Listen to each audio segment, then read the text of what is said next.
Matt Riddle has a meltdown over recent controversies. WWE spoil their own major return. My review of AEW Dynamite, and more. I'm Luke Owen, and this is the WrestleTalk News. Support WrestleTalk! Give us a subscribe. The best sign that wrestling is back is how something small from the world of wrestling can penetrate into the mainstream. The Rock featuring as a cameo on That 70s Show wasn't just a wrestler being on a sitcom. He was making jokes about the Rock character, knowing a large portion of the audience would understand the references. And WWE moving its PLEs to the Disney-owned ESPN is clearly showing itself within the parks, as this TikTok user shared a video of a child yeeting at Woody from Toy Story, and the sheriff yeeted back.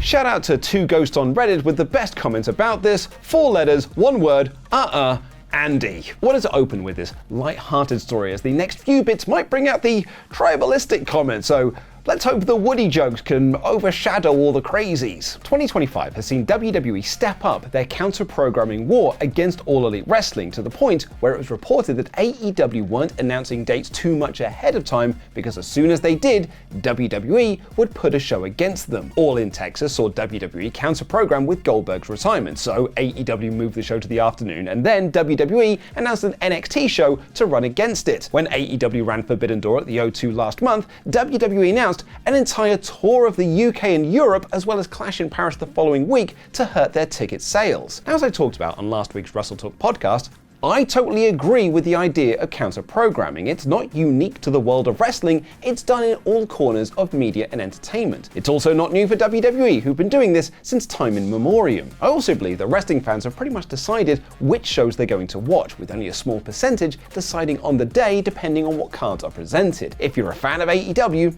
you'll watch All in Texas. If you're a fan of WWE, you'll watch NXT, then Saturday night's main event. And I think the same will be true of September 20th, as WWE's biggest counter-programming shot is fired, as they're running WrestlePalooza against AEW's All Out, with Brock Lesnar's first match in the company in over 2 years, and the return of AJ Lee. More on her in a bit. But like All In, AEW have now announced they're moving All Out to the afternoon to avoid going directly head-to-head with WWE. This announcement was made with the extra announcement that All Out will be the first AEW pay-per-view available to stream on HBO Max at a discounted rate for subscribers. Personally, I think that's actually the biggest factor in AEW moving their show. Much like WWE are loading WrestlePalooza to make it a big show for the ESPN debut, AEW moving All Out is likely to ensure their first show on HBO Max gets decent numbers, as that will be a big factor in renegotiations for TV deals. It has created some negativity towards AEW from their fans online though, as some feel this is All Elite Wrestling blinking in the wrestling war. The sentiment being you cannot call yourself competition if you're not competing against WWE head-to-head. So what do you think? Do you think that AEW blinked, or do you think it's just a smart strategic call? Let me know in the comments. And we'll have more on WrestlePalooza in a moment, but first, here's a word from today's sponsor, Huel. So make sure you like and subscribe, because it's because of people like you that we get to do all the things that we love to do. Luke, wake up!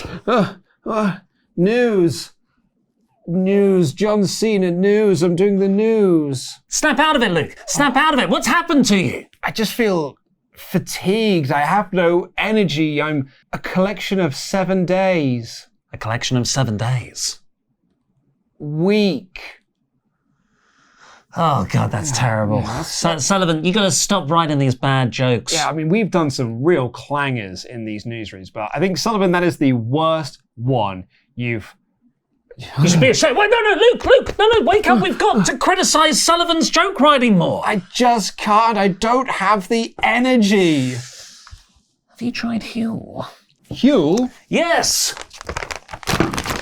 Huel! Huel is a healthy shake that contains all the nutrients the human body needs, including the right amount of protein, essential fats, carbohydrates, fiber, vitamins and minerals as part of a balanced diet. Not only that, but Huel Black Edition powder starts at $2.65 a meal and only takes 60 seconds to prepare. I love the salted caramel flavour, which lets me get all the nutrients I need while still being absolutely scrumptious. So if you want a delicious tasting, quick to make, nutritious option for your meals, then click the link in the description now, and if you use our code WrestleTalk, you'll get 15% off your order with a minimum order value of $75. My oh my oh my oh my oh my, this is fantastic. I feel great. This is so good. It actually makes me enjoy Sullivan's jokes. Alright, okay, don't get too hasty. Nothing can do that. Oh yeah.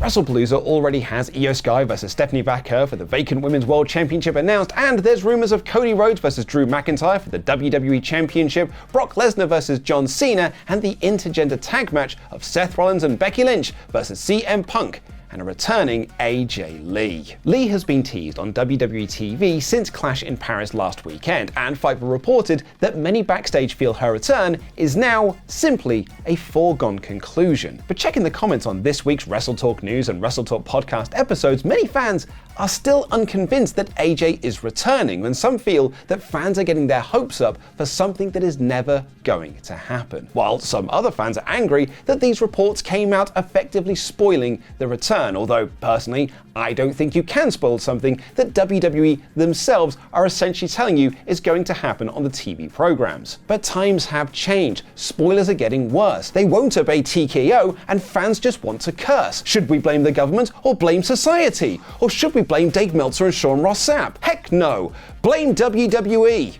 Because WWE themselves spoiled AJ Lee's return for this Friday. Content creator and all-round nice chap Wrestling Days tweeted, "Hey WWE shop, where's the AJ Lee merch? What am I meant to wear on Friday when I watch SmackDown? Normal clothes?" Clearly a joke. However, WWE shop responded in a now deleted tweet saying, "Hey there, of course we wouldn't expect that. With AJ Lee's return to the ring, we are looking to have some fire gear hopefully in time for WrestlePalooza." Boy, I sure hope that someone got fired for that blunder. But if I may put on my conspiracy hat for a second, I think this was totally intentional. Putting out a tweet like that, worded as it is, sent to a prominent content creator, and then deleting it once it's been screenshotted and shared around, makes me feel that AJ Lee's return in Chicago is following the same idea of CM Punk's return to AEW in 2021.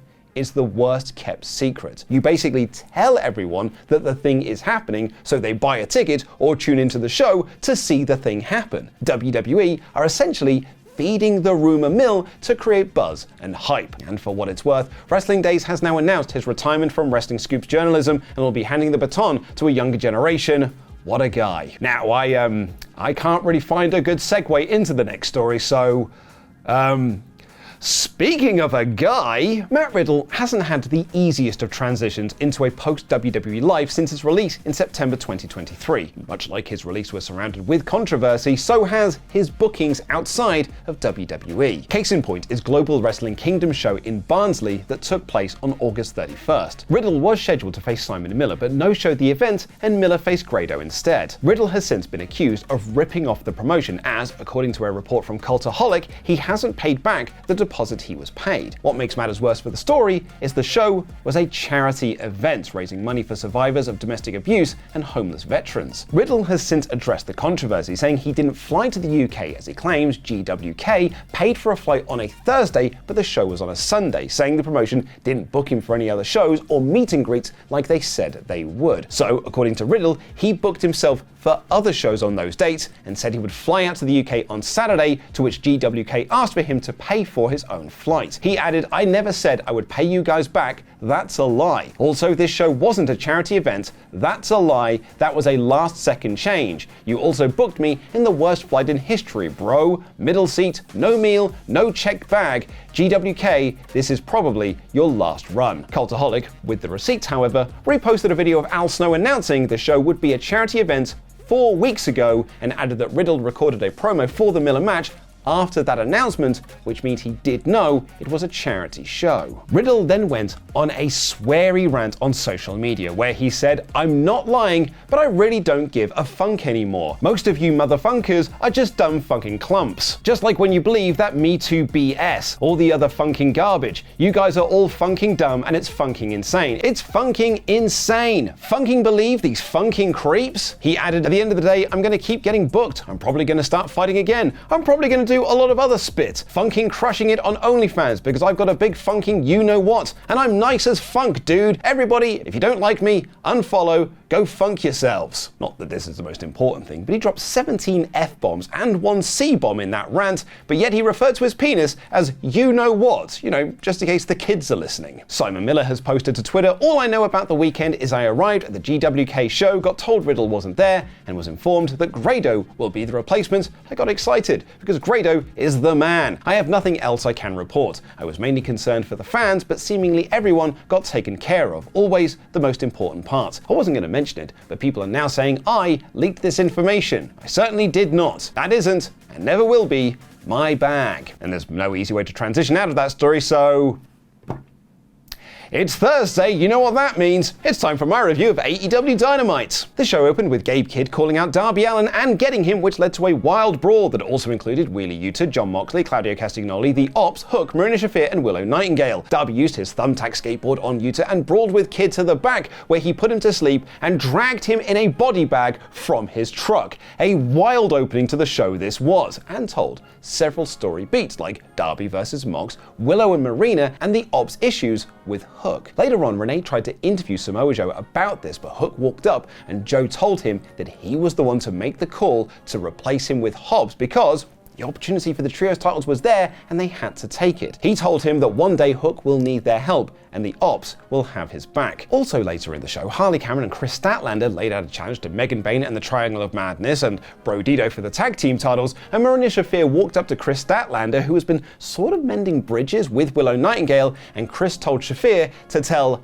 their friend that she got the message. Mercedes Moné successfully defended her TBS championship against Alex Windsor in a really good match that was built around the sharpshooter and statement maker submissions. In the end, Moné pushed off the ropes a second time in the statement maker and Windsor transitioned that into a pin, but Moné got a pin of her own for the win. Windsor offered a handshake afterwards, but Moné gave her the finger and they scrapped some more. Riho then made her return to AEW and hit Moné with a double foot stomp. They announced later in the show it will be Moné versus Riho for the TBS title at All Out. Ricochet and GOA challenged Hurt Syndicate to a match at All Out, which MVP later accepted, and Mark Briscoe came out for a promo where he said he's got to face one of the members of the Don Callis family to get a shot at Kyle Fletcher, and Callis revealed that would be Konosuke Takeshita. Briscoe wanted a match right there and then, so he beat Lance Archer in a fun match. I was fully expecting Mark's challenge to be one of the lower level goons like, no offense, Rocky Romero, so I was pleasantly surprised that it's a big name like Takeshita. Toni Storm begged someone to step up to her. Me too, how the hell do you not have a feud right now? And Bro Dido defended their tag team titles against the Death Riders in a really good match. Darby came back out to cut off interference from Moxley, and Bandito hit the 21 plex to retain. Kazuchika Okada told Renee that he's got issues with Takeshita, and Cope and Christian were supposed to have a promo, but instead had a brawl with FTR. This was broken up by security and ROH job guys, and FTR gave one of them a spike pile driver, another got in the face of Dax, who apologized to them later. And the main event was the Young Bucks teaming with Kyle Fletcher and Josh Alexander to take on Jet Speed Kenny Omega